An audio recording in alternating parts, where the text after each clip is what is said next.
Hello friends, please like and subscribe to the channel and enjoy the stories. I was always a skeptic about love at first sight. The concept seemed too much like a romanticized movie plot, and I wasn't really a romantic type. But then I met her. It was an ordinary Tuesday night. I just finished a double shift and was exhausted, barely noticing anything around me. But then, out of nowhere, I spotted her across the dimly lit room of the cafe where I'd gone to grab a quick coffee. She was sitting by herself, reading a dog-eared copy of Pride and Prejudice, her face illuminated softly by the overhead lights. She was wearing an oversized sweater, hair slightly tousled, lost in her own world. I don't know what it was about her, but something clicked. I felt this pull I'd never experienced before. She looked so calm and content, and there was something in her expression, a kind of quiet strength mixed with gentleness. Without thinking, I found myself walking over to her. "Excuse me," I stammered, feeling foolish the moment the words left my mouth. "Is that your favorite book?" She looked up, her green eyes meeting mine, and smiled. "It's one of them, yes." She paused, sizing me up, probably wondering why a stranger was asking her about Jane Austen. "Do you like it?" I had never read it. I didn't even know the story, but something in me made me say, "I love it, especially Mr. Darcy." She laughed, a laugh that was soft, musical, and absolutely enchanting. "He's a complex one, isn't he?" We talked for what felt like hours. I didn't even notice my fatigue anymore. We shared coffee, stories, and small glimpses of our lives. Her name was Emma. She was a teacher, passionate about literature, with a love for travel. There was an ease in our conversation, a comfort I hadn't felt with anyone else. One thing led to another, and by the end of the night, we exchanged numbers. I wasn't one to believe in fate, but that night, I couldn't shake the feeling that meeting her was meant to be. For the next few weeks, we met often. Coffee dates turned into dinners, movie nights, and long walks around the city. I found myself drawn to her, not just because of her beauty, but because of her kindness, her intelligence, her warmth. She challenged me, made me want to be a better person. She was everything I didn't know I was looking for. There was one night, though, that I'll never forget. We were sitting by the river watching the stars when she turned to me and asked, "Do you believe in soulmates?" I hesitated, thinking back to my old skepticism. "I didn't," I admitted. "Not until I met you." She smiled, and I knew in that moment that I loved her. Truly, deeply, irrevocably. The next few years flew by. We traveled together, went through highs and lows, celebrated each other's achievements, and supported each other through setbacks. Every day with her was a new adventure, a new chapter in our story. She was my best friend, my partner, my home. When I proposed, I did it in the very cafe where we met. She said yes, with tears in her eyes and a smile that lit up the room. We got married in a small ceremony with our closest friends and family, and I've never been happier. Today, as I sit here, watching her read by the window, I realize that love isn't about grand gestures or dramatic moments. It's about the quiet, everyday moments, the shared cups of coffee, the laughs, the conversations, the feeling of having someone who understands you like no one else. She's my forever, my always. And I thank the universe every day for bringing her into my life. This story resonates with many who read it because of its simplicity and the genuine connection between the two characters. It captures the essence of finding love in unexpected moments and the beauty of building a life with someone who truly understands you.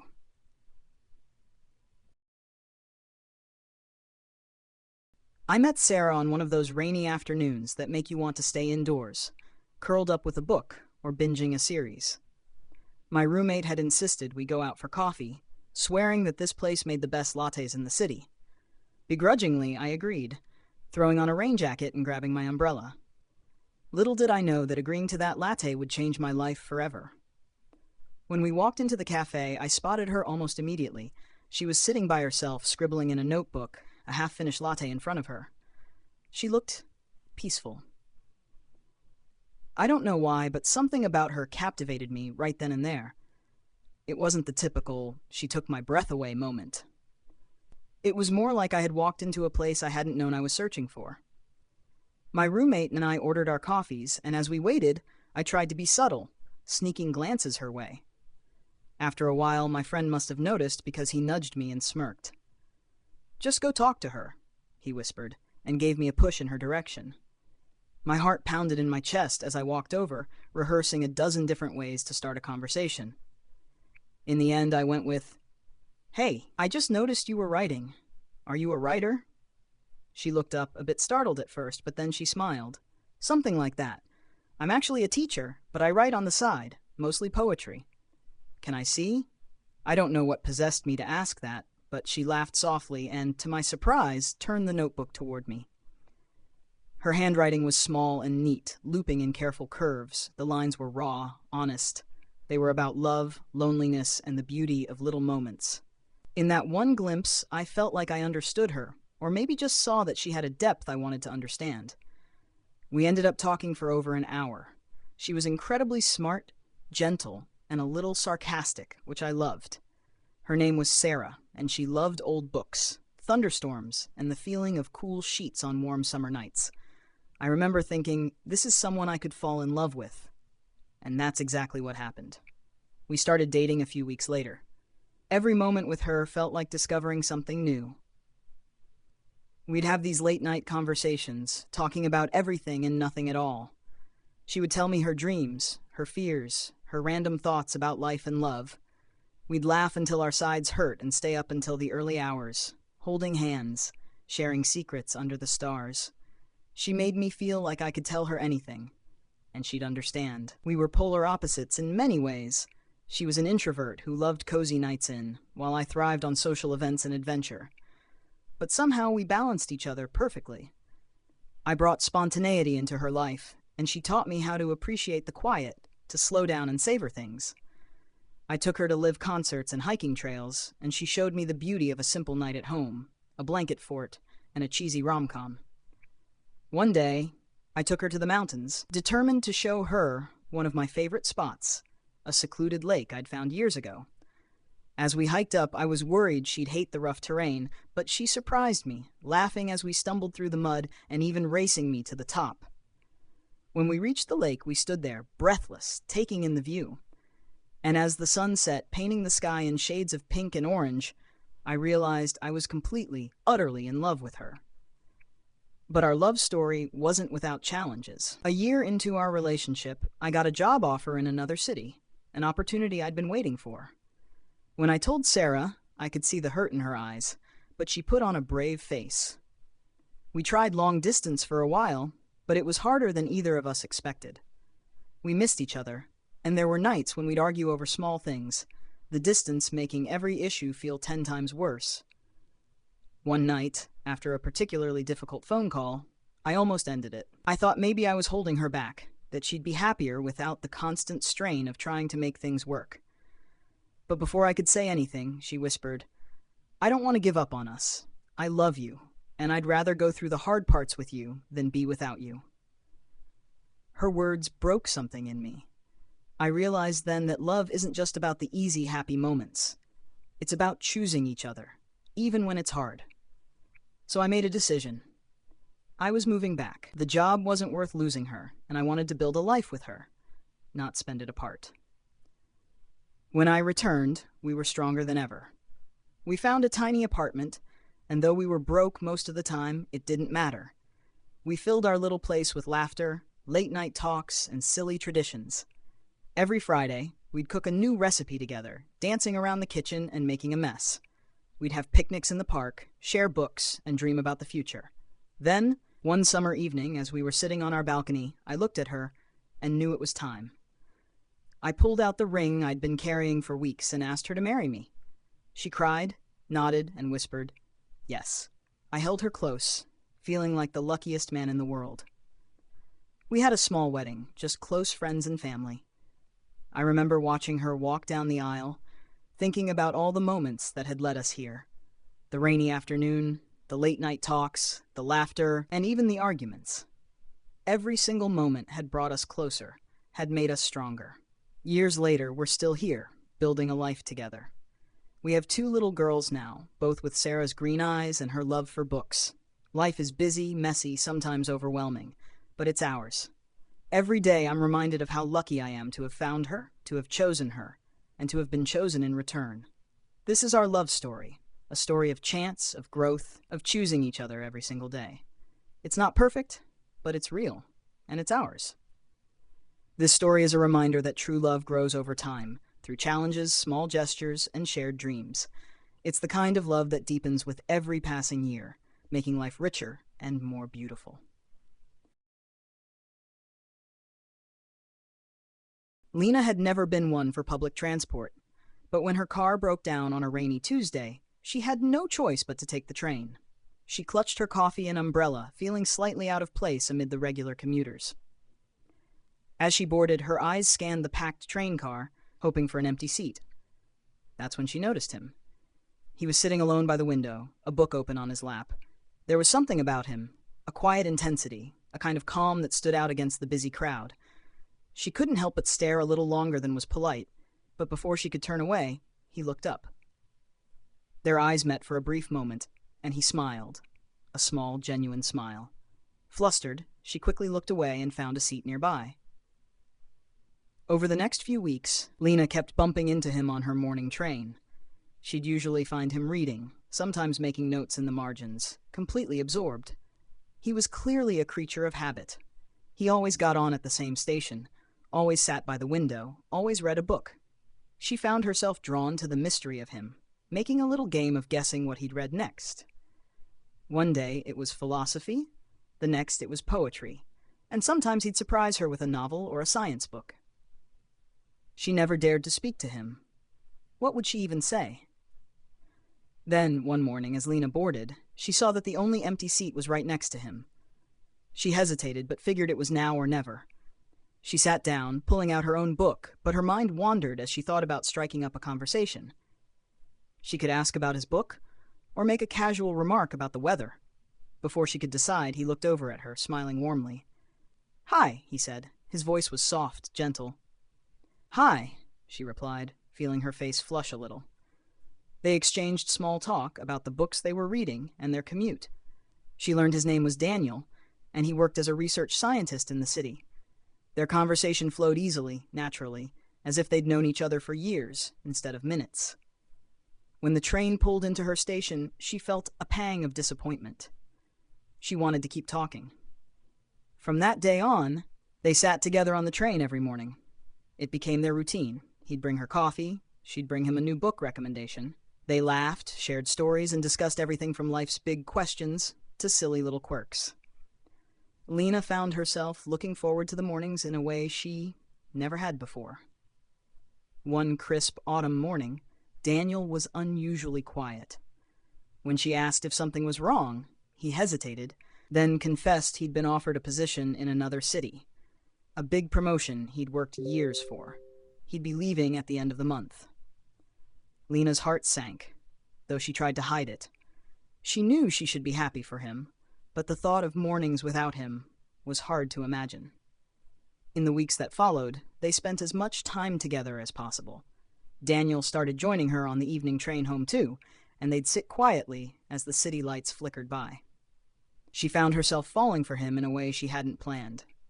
She wanted to tell him, but what was the point? He'd be gone soon, and she didn't want to make things harder for either of them. On his last morning, Daniel met her at the station, just like usual. They both knew it was goodbye, but neither said it. When her stop came, she turned to him, trying to find the right words. But before she could speak, he reached out, gently tucking a strand of her hair behind her ear. "Lena," he whispered, "I'll miss this. I'll miss you." The train doors opened, and she forced herself to get off, not looking back as the train pulled away. For weeks, the commute felt empty. She missed his presence, his laughter, even the way he'd always accidentally spill his coffee on her book pages. She kept replaying their last moment together, wondering if she should have been braver, said something more. Months passed, and though Lena tried to move on, a part of her still thought about him every morning. Then, one ordinary Tuesday, as she boarded her usual train, she froze. Sitting by the window in their usual spot was Daniel. He was reading, his brow furrowed in concentration, but when he saw her, his face lit up. "I'm back," he said, standing to let her sit beside him. "The new job wasn't worth missing you." Lena couldn't believe it. She sat beside him, her heart racing, unable to stop smiling. And from that day on, They shared every morning and evening commute, together, the way they were always meant to.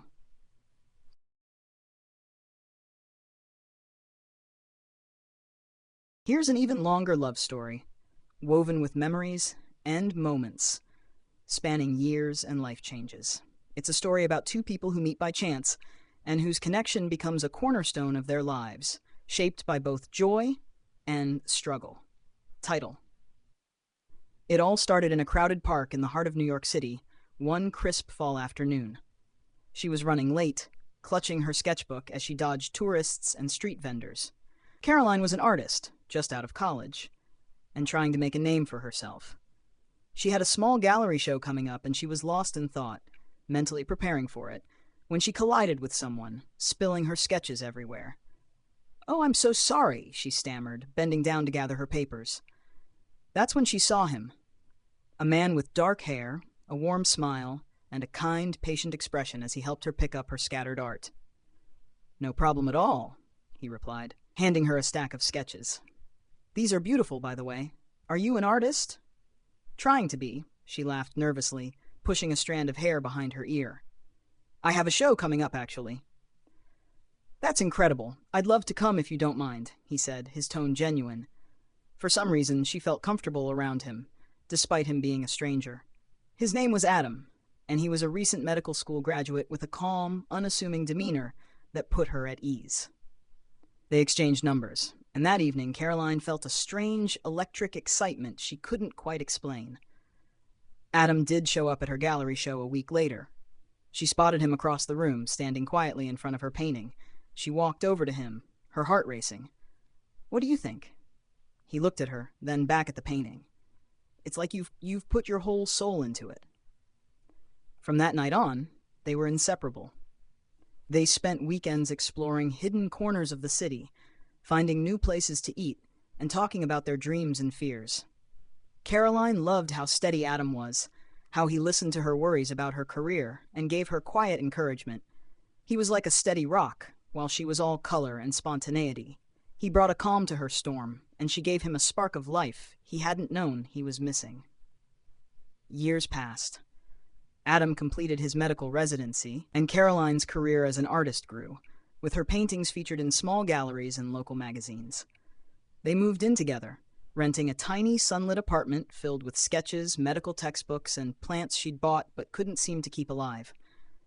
They made a life out of small, simple moments. Sunday mornings spent in bed with coffee, late-night dinners after Adam's long shifts, and quiet, companionable silences as they each worked on their own passions. One summer evening, as they sat on the rooftop of their building, watching the city lights twinkle, Adam turned to her. "I want to spend the rest of my life with you, Caroline," he said softly. He didn't have a ring yet, but it didn't matter. She threw her arms around him, laughing and crying, saying yes over and over. Their wedding was small and intimate, held in a botanical garden surrounded by their closest friends and family. Caroline wore a simple white dress, and Adam wore his grandfather's cufflinks. They said their vows under a canopy of flowers, promising to love and support each other through every high and low. It was the happiest day of their lives. But as life often goes, challenges crept in. A few years into their marriage, Adam received a prestigious offer to work in a renowned hospital across the country. It was a dream job for him, but it meant leaving the city Caroline loved, and it would be tough for her art career to flourish in the same way. She wanted to be supportive, so they moved, packing up their lives into boxes and bidding farewell to the city that had brought them together. The move was harder than they'd expected. Adam was constantly working long hours, and Caroline found it difficult to adjust. She missed her friends, her familiar haunts, and felt increasingly isolated. She tried to focus on her art, but the inspiration that had once come so naturally seemed to fade. They began to argue over little things, frustrations piling up like unspoken words between them. One night, after a particularly heated argument, Caroline broke down. She confessed that she felt like she was losing herself, that she didn't know who she was outside of the city where they'd fallen in love. Adam listened quietly, his own heart breaking as he saw the pain in her eyes. He took her hand, squeezing it gently.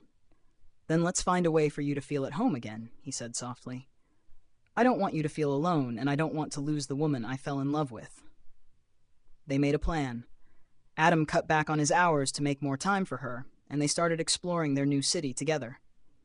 Caroline began teaching art classes, finding joy in helping others discover their creativity. Slowly, she started to feel a spark again. They reconnected, rediscovering the love that had once come so easily. A few years later, they faced their hardest trial yet. Caroline had always wanted to have children, but they struggled with infertility. It was a painful, silent struggle, one that chipped away at their hope and tested their resilience. There were nights when Caroline would cry in Adam's arms, wondering why life had to be so difficult.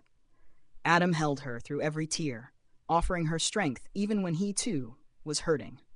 But just when they thought they might give up, they received a miracle. Caroline found out she was pregnant. 9 months later, they welcomed a baby girl into the world, a tiny bundle who brought light into their lives in ways they hadn't thought possible. They named her Lily after the flowers at their wedding. Their apartment was filled with laughter, sleepless nights, and the kind of love that feels like it could fill the entire world. As the years went on, life continued to throw challenges their way, but they faced them together. They grew older, their faces lined with the years they'd shared. Caroline's hair turned silver, and Adam's hands bore the marks of his work, but their love never faded. One day, on their 40th wedding anniversary, they returned to the city where it all began. They walked through the park, hand in hand, reminiscing about the day they'd first met. They visited the small gallery where Caroline had shown her art, now a bakery, and they laughed, remembering how nervous they'd been, how uncertain everything had seemed. As they sat on a bench watching the sun dip below the city skyline, Adam turned to her, his eyes as warm as they'd been on that first day. We've had a good life, haven't we? Caroline nodded, tears filling her eyes as she smiled. The best life. I wouldn't trade a single moment. They sat there, side by side, two souls who had chosen each other every day, through every struggle and joy. Their love wasn't perfect, but it was real. A love that had grown with them, strengthened by every obstacle they'd overcome. And as the city lights twinkled around them, they knew that they'd keep choosing each other for the rest of their lives.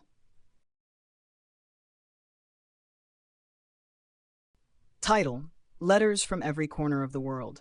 It was a chance encounter, one that might have gone unnoticed. Anna was traveling alone, trying to shake off a recent heartbreak, wandering through the art galleries of Paris in search of distraction. She was 24, a writer with dreams of seeing the world, and though she didn't know it yet, this trip would be one she'd remember forever. In the museum's quiet corner, she found herself standing beside a tall man with dark hair and kind eyes, who was examining the same painting she was.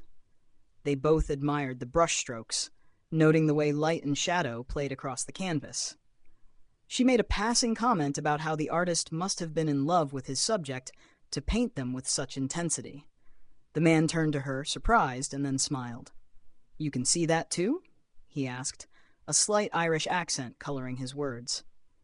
They struck up a conversation, an easy exchange of thoughts and laughter, as if they were old friends reconnecting after years apart.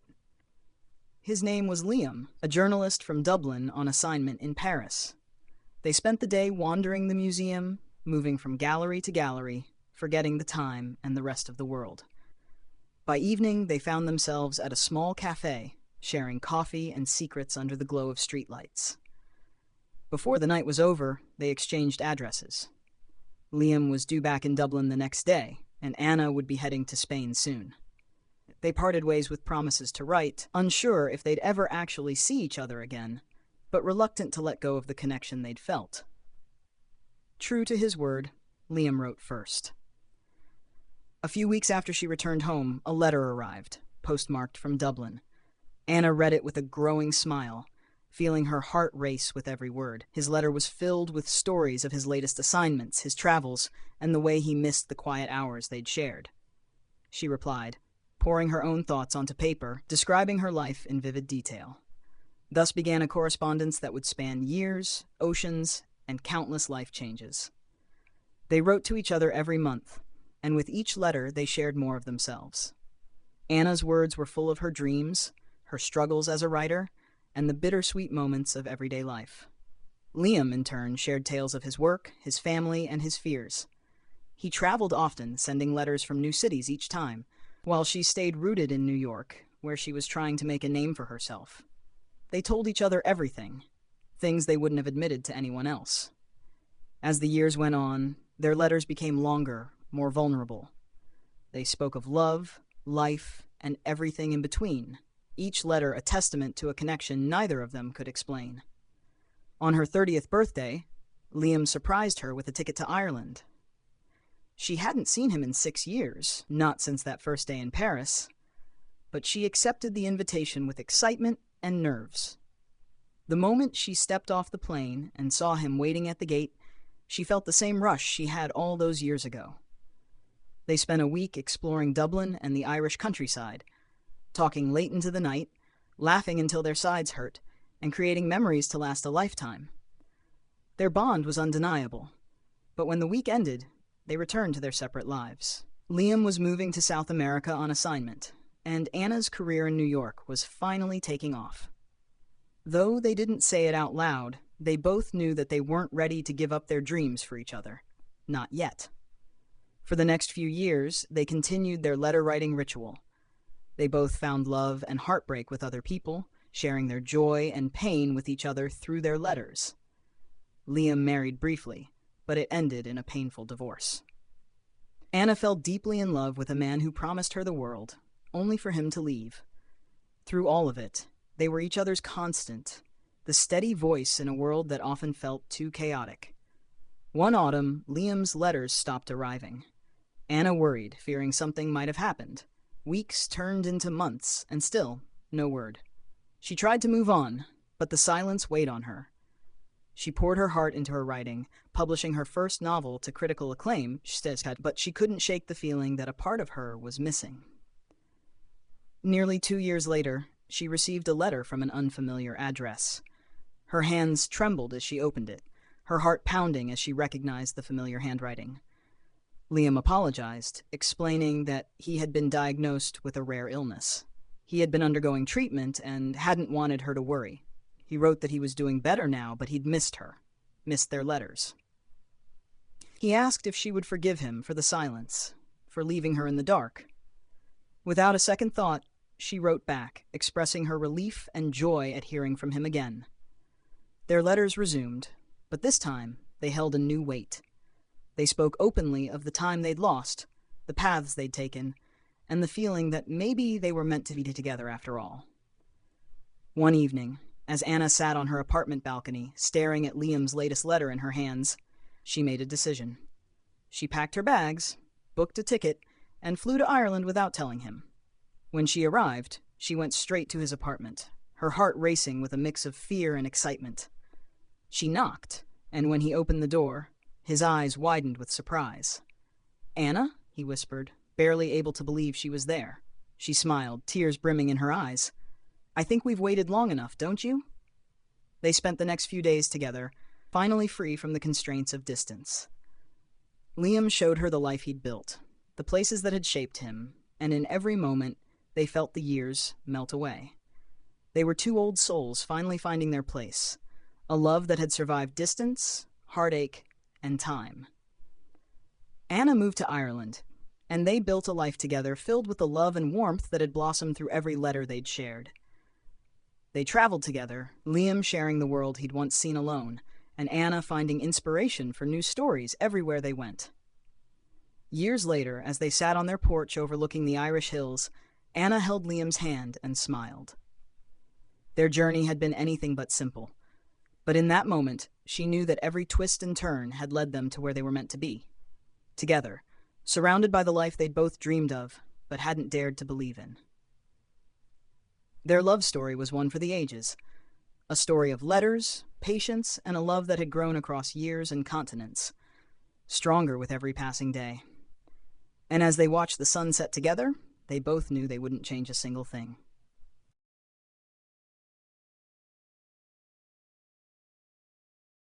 Their story began in the most unexpected place, a small-town high school in the early 1970s.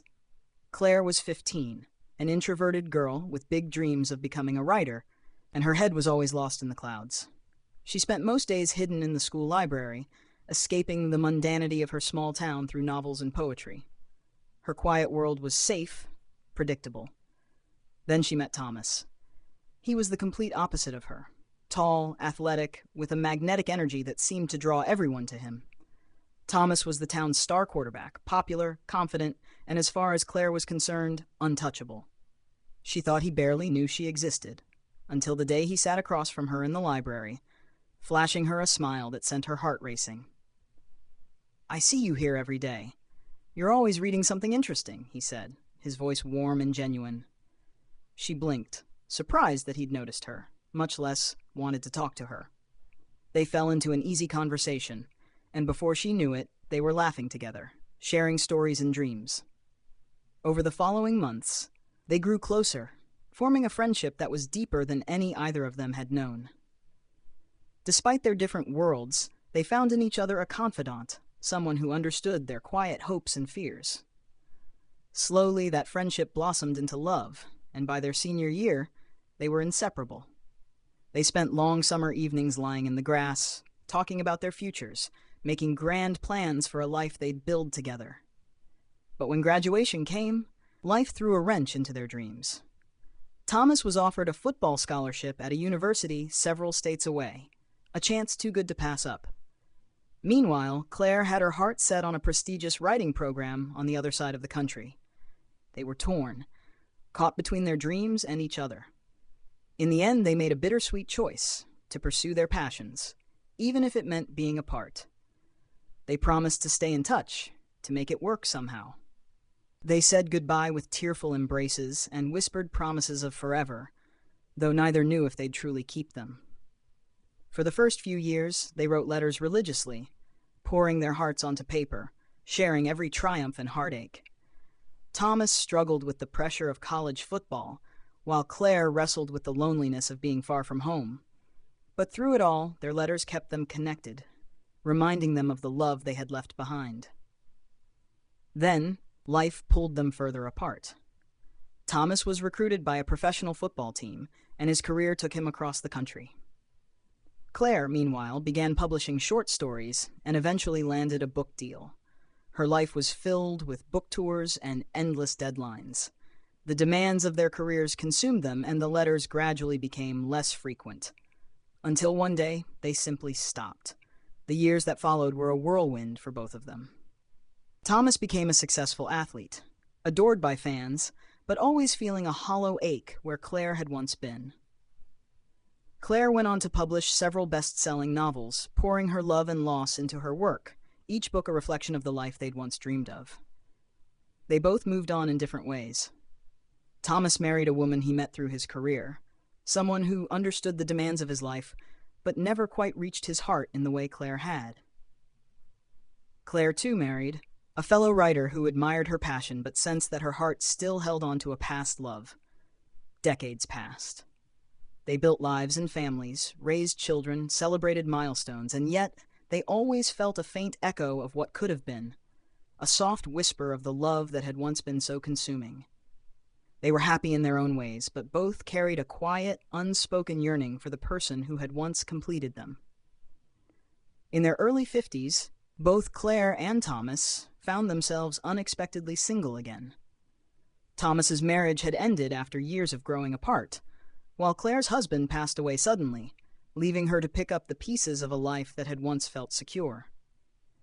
They hadn't spoken in decades, but one evening, Claire was sitting alone in her house, sifting through old memories, when she stumbled upon a box filled with Thomas's letters. She spent hours reading them, reliving the love and laughter of their youth. Impulsively, she looked him up, finding his email online. Heart-pounding, she typed a simple message. "Hello, Thomas. It's been too long." To her surprise, he replied almost immediately. They began exchanging emails, rekindling the friendship that had once been the foundation of their love. Slowly, they opened up to each other, sharing the joys and struggles they'd experienced over the years. Through their messages, they rediscovered the ease and comfort they'd once known. After several months of correspondence, Thomas invited Claire to visit him. He lived in a quiet cabin by the lake now, far removed from the bustling life he'd once led. Nervous and excited, Claire agreed, packing a suitcase and driving cross-country to see the man she had once loved so deeply. When she arrived, she was struck by how little he had changed. His hair was streaked with silver, his face lined with years of life, but his eyes held the same warmth, she remembered. They spent days catching up, reliving old memories, laughing like they were 17 again. One evening, as they sat by the lake watching the sunset, Thomas took her hand. "I've thought about you every day, Claire. Even when I tried to move on, a part of me always wondered what life could have been if we'd stayed together." She squeezed his hand, her eyes brimming with tears. "I've wondered the same thing. But maybe we were always meant to find each other again, at this stage in our lives." They embraced, a long, heartfelt moment that felt like coming home after years of wandering. In each other, they found a love that had endured the test of time, a love that had been waiting patiently for them to return. From that day forward, they were inseparable once more. They spent their days in quiet companionship, exploring the world they'd dreamed of in their youth. They traveled, laughed, and made new memories, grateful for the chance to live the life they'd once envisioned. Their love, now seasoned with age and wisdom, was stronger than ever. They knew the value of each moment, of holding each other close and savoring the life they'd finally built together. Their story was not one of regret, but of resilience, a testament to a love that had remained an eternal echo in their hearts, waiting for them to be ready. And as they grew old together, they realized that sometimes love finds its way back, even after a lifetime apart.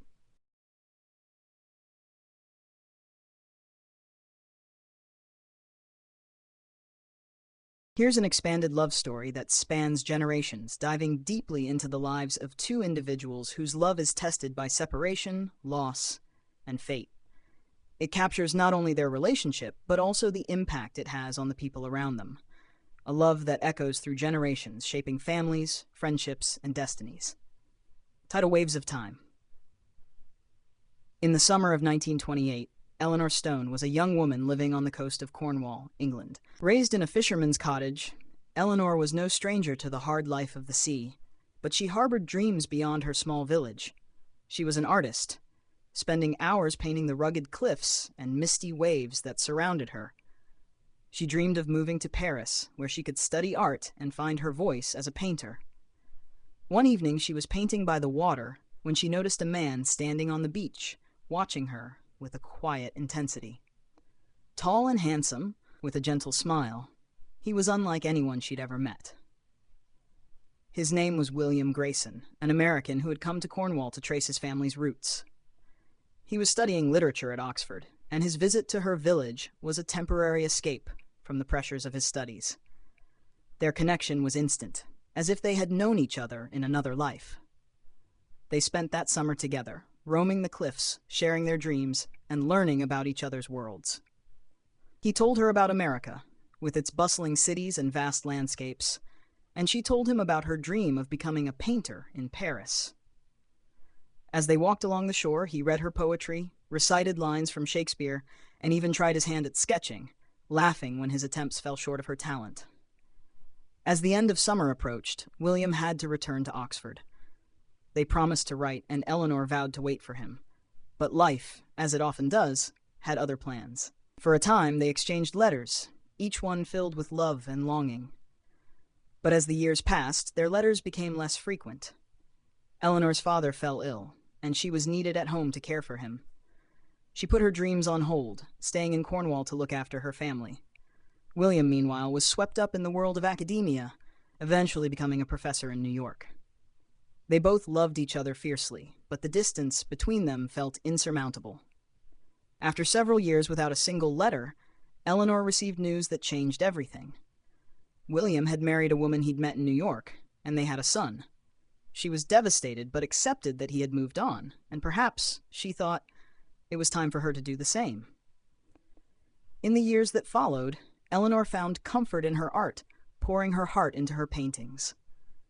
She remained in Cornwall, never marrying, choosing instead to live a life of quiet solitude by the sea. Her paintings gained a small following, and she became known as the artist of the Cornish coast, capturing the haunting beauty of the place she loved. In New York, William's life was both filled with joy and burdened by regret. Though he loved his family, he never forgot Eleanor, and a part of him always wondered what might have been.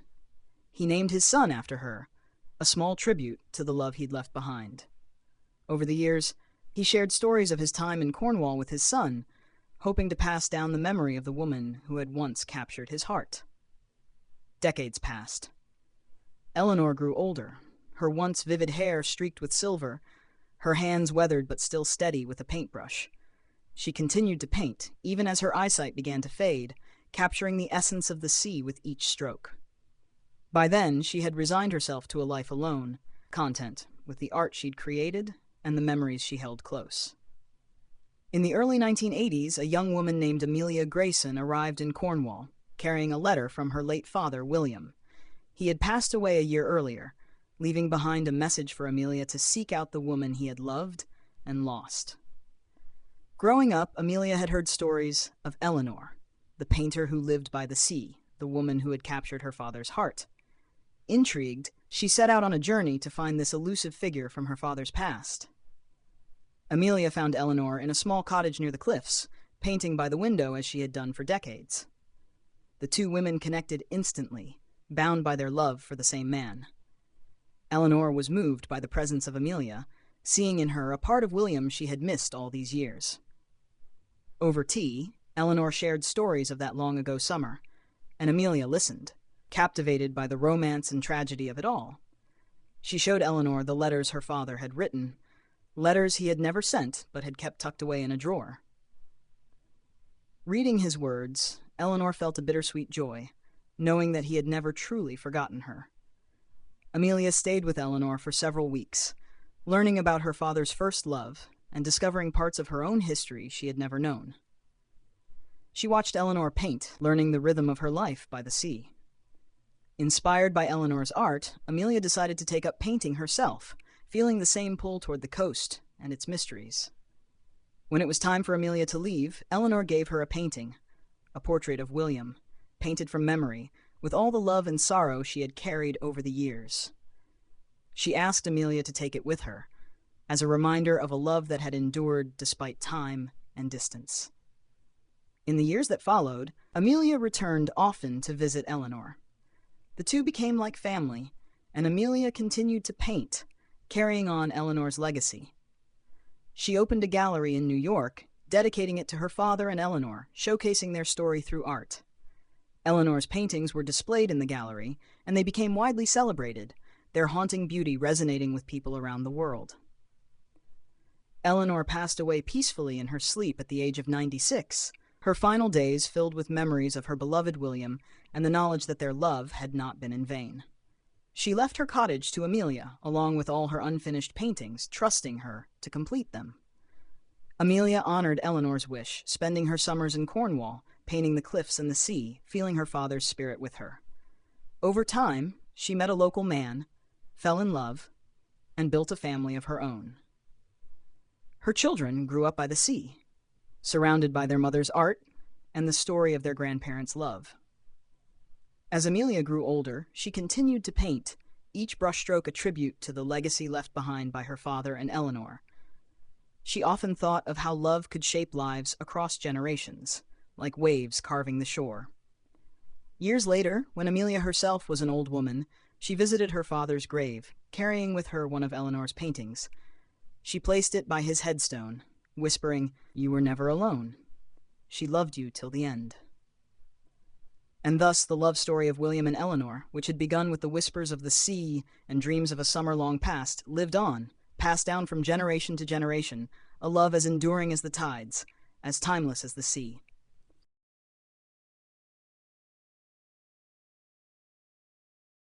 Here is an epic, multi-generational love story that spans nearly a century. It follows not only two people whose love endures through time and circumstance, but also the lives of those they touch, creating a lasting legacy that inspires and transforms the lives of many around them. It's a tale of love, loss, friendship, fate, and the mysterious in which true connections transcend time.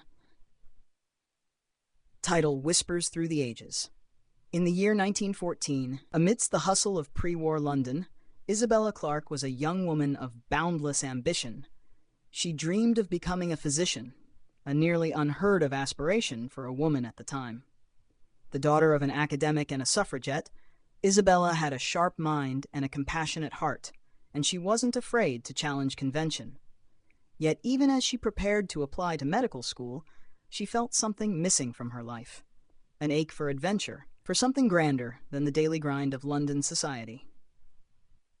One fateful evening at a charity gala, Isabella met Edward Harrington, a dashing young pilot in the Royal Flying Corps. Edward was everything she was not: carefree, impulsive, a man who lived for the thrill of the moment. His laughter was contagious, his stories brimming with adventure, and he saw in Isabella a woman who wasn't afraid to break the mold. Their connection was instant and electric, and by the end of the night, he'd asked if he could write to her from the front lines. As the war broke out, Edward was sent to France, and their letters became their lifeline. Edward described the horrors of war in brutal detail, his dreams of peace, and his longing to return to a life worth living. Isabella wrote about her studies, her battles with the medical establishment, and her unbreakable spirit. Their letters were filled with love, hope, and courage, binding them across miles of distance and the terror of war. But in 1916, tragedy struck. Edward's plane was shot down in a brutal air raid over France.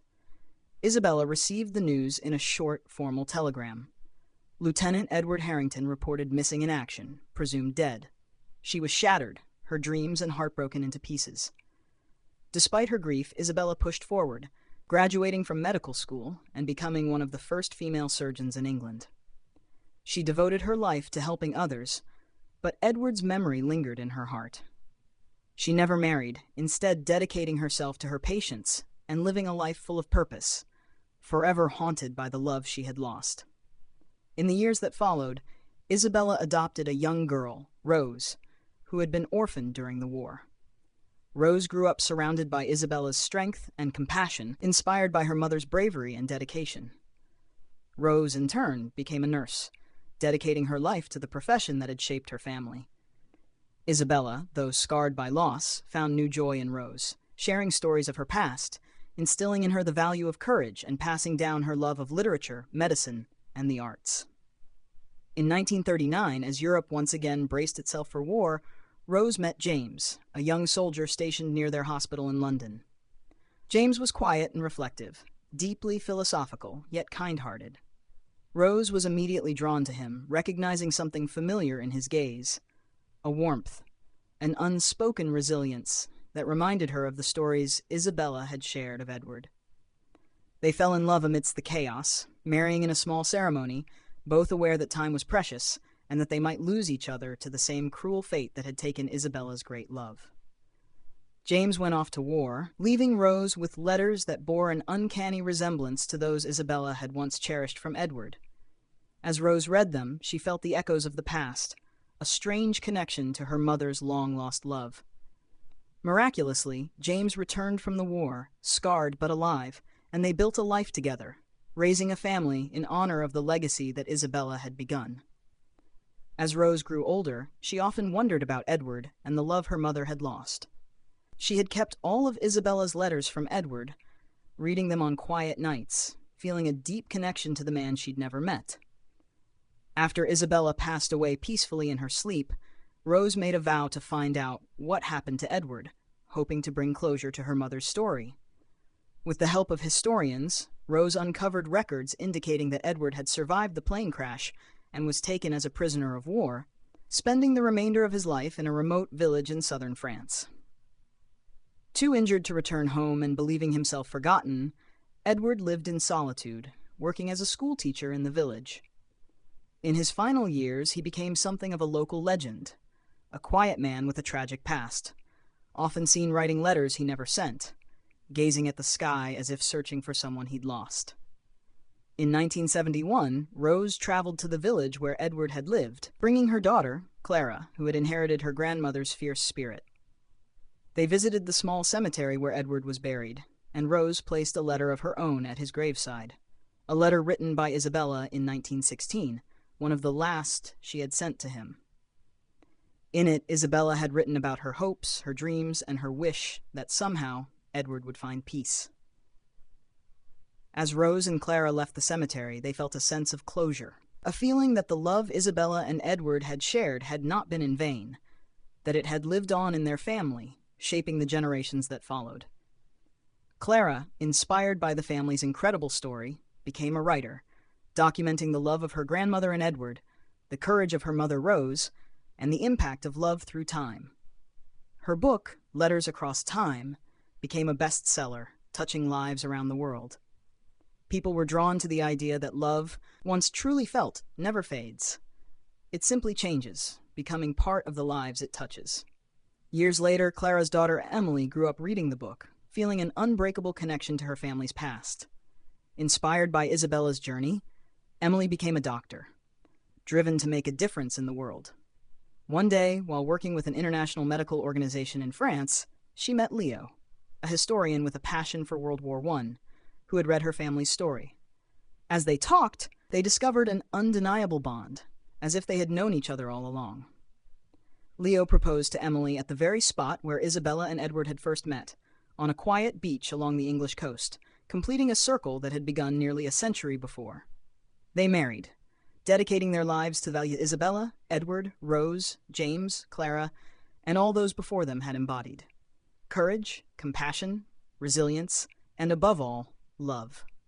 As they built a family of their own, Emily and Leo kept the letters of Isabella and Edward safe, preserving them as a reminder of the love that had started it all. They read those letters to their children, who grew up knowing the story of how love, though interrupted by tragedy and distance, had shaped their family for generations. And so, through countless lives and nearly 100 years, the love of Isabella and Edward lived on, weaving a tapestry of connection that spanned continents and generations, a legacy of devotion that proved that true love never fades. It only grows, resonating through the hearts and lives it touches. Their story, whispered through the ages, became not only a testament to their love, but a celebration of the resilience of the human heart, a reminder that love, true, undying love, is timeless.